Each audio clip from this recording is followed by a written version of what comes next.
चलते हैं क्लॉज के अंदर। क्लॉज कर रहे थे हम,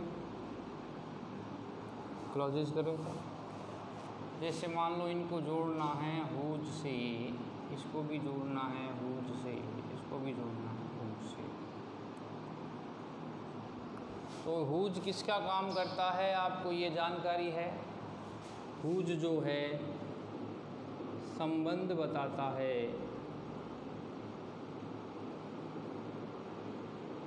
हिस्सा,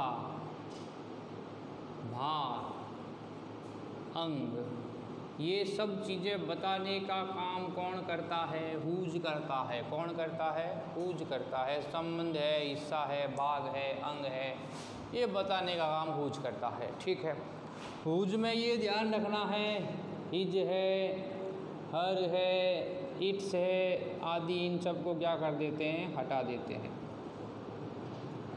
ठीक है, नियम ध्यान रखना पड़ेगा तो आप वाक्य बना सकते हो। जैसे Mohan is a doctor, Mohan एक डॉक्टर है। Is father is a carpenter, उसके पिताजी क्या है? कारपेंटर है। तो मोहन का संबंध बताकर उसके पिताजी से संबंध बता दिया। ठीक है, ये संबंध बताना हो गया।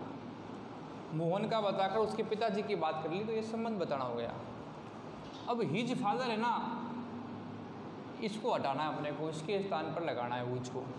तो जब इसका पहला और हिज हर आगे पहला आ जाए तो आगे वाला सब्जेक्ट मोहन वो इसको आप वो रख दो, मोहन का मोहन ही आ गया। अब ये जो पीछे जो वाक्य है वो सारा आगे चला जाएगा, ये ध्यान रखना है। फिर बोल रहा हूँ ये आगे इसका पहला अगर सब्जेक्ट आएगा तो ही ये काम करना है। जैसे मोहन है, हिज के स्थान पर हमने किसका प्रयोग कर दिया? हुज का। हिज हट गया, हुज लग गया। पीछे क्या आ रहा है? फादर। Mohan whose father. फिर आ रहा है उसके पिताजी एक कारपेंटर है, is A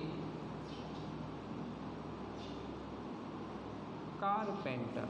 Mohan whose father is a carpenter. तो ये कहाँ से लाए हैं? यहाँ इस दूसरे वाक्य को उठाकर आगे ले गए, हिज हटाकर उसके स्थान पर क्या लगा दिया? हुज लगा दिया। तो Mohan whose father is a carpenter. अब आगे जाओगे, आगे बचा हुआ क्या पड़ा है? Is a doctor. क्या बचा हुआ पड़ा है? मोहन खुद क्या है? इज ए डॉक्टर है। मोहन वाला वापस उतार दिया कि Mohan whose father is a carpenter. Mohan जिसके पिताजी कारपेंटर है वह खुद एक क्या है? वह खुद एक डॉक्टर है। आगे चलें तो दिस इज गीता, यह गीता है। हर सन इज ए डांसर, और उसका बेटा डांसर है। यानी पहले बात कही ये गीता है, ठीक है, और फिर उसका संबंध बता दिया बेटे से। ठीक है, तो गीता की बात की, फिर उसके बेटे की बात की। यह गीता है, जिसका बेटा क्या है? डांसर है। इसमें आ क्या रहा है? हर आ रहा है। वो तो वही बात हो गई, इसमें ही था इसलिए ही आ गया, सी है इसलिए क्या आ गया? हर आ गया। आपको गौर यही करना है कि आप इसमें उठा के यहाँ ले गए, इसको उठाकर कैसे ले जाओगे ये ध्यान रखना है। ये उठकर आगे कैसे जाएगा? आगे इसलिए नहीं जाएगा ये कि उसमें देखो मोहन था और मोहन से हिज का संबंध था। यहाँ पर दिस है, दिस का कोई काम नहीं है। यहाँ गीता का बेटा है, गीता, और ये पास पास हो गए। देखो यहाँ पर पास पास हो गए ना, तो जब दोनों इसका पीछे वाला हिस्सा आ जाए, ऑब्जेक्ट वाला, इसका सब्जेक्ट बराबर आ जाए, तब इसको क्रम चेंज नहीं कर सकते। हम कैसे करेंगे? This her son is a dancer is Geeta, वाक्य नहीं बन रहा है, नहीं बन रहा है। यहाँ से यहाँ नहीं बनेगा, यहाँ से यहाँ बनेगा। तो दिस का दिस आया, इज का इज आया, गीता का गीता आ गया। वापस उतार दिया, दिस इज गीता। फिर हर के स्थान पर किसका प्रयोग करना है? हुज का। हमने यहाँ कहा था हिज को, हर को, इट्स को हटा देते हैं जब हुज का प्रयोग किया जाता है।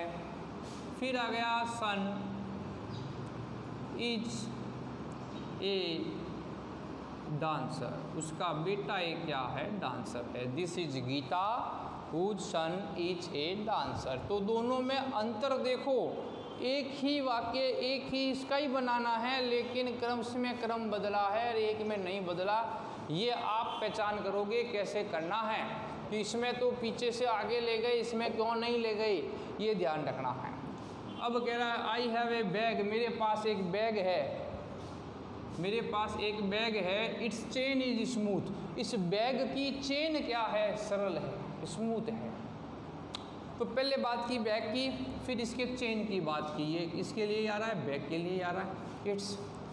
इट्स किसके लिए आ रहा है, बैग के लिए आ रहा है। तो हमने जब नियम लिखा था तो ये हुज जो है सजीव और निर्जीव दोनों में ही चलेगा, संबंध बताने के लिए, हिस्सा भाग अंग बताने। बैग का हिस्सा ही तो है चेन, बैग का हिस्सा ही है चेन, तो बैग का हिस्सा भाग चेन बताने के लिए हम हुज का प्रयोग करेंगे। अब रही बात आगे पीछे करने की, तो यहाँ ये इट्स आई के लिए आ रहा है कि बैग के लिए आ रहा है। आई के लिए इट्स का प्रयोग नहीं करते हैं, इट का प्रयोग वस्तुओं के लिए किया जाता है। बैग के लिए इस बैग की चेन, तो बैग यहाँ से यहाँ मैंने अभी बताया आया, तो अपने को क्या करना है, आई हैव ए बैग। अब इट्स को हटा दो, उसकी जगह हुज चेन, जिसकी चेन, बैग की chain, chain is SMOOTH, smooth, smooth माने सरल है, इजी है। I have a bag whose chain is smooth, मेरे पास एक बैग है जिसकी चेन क्या है, स्मूथ है। तो इस प्रकार हम हुज के संबंध को बनाना सीखे कि हुज अगर वाक्य में आता है तो क्या क्या चीज़ें हटाई जाती है और कब इसका प्रयोग किया जाता है, कब क्रम को बदलना है, कब क्रम को नहीं बदलना है, इसके बारे में आप जानकारी रखनी आवश्यक है कि दोनों का सब्जेक्ट समान आ रहा है तो ही पीछे वाला वाक्य आगे जाएगा, अन्यथा वहीं जहाँ हर है, इट्स है, हिज है, उसके स्थान पर हम हुज का प्रयोग कर देंगे।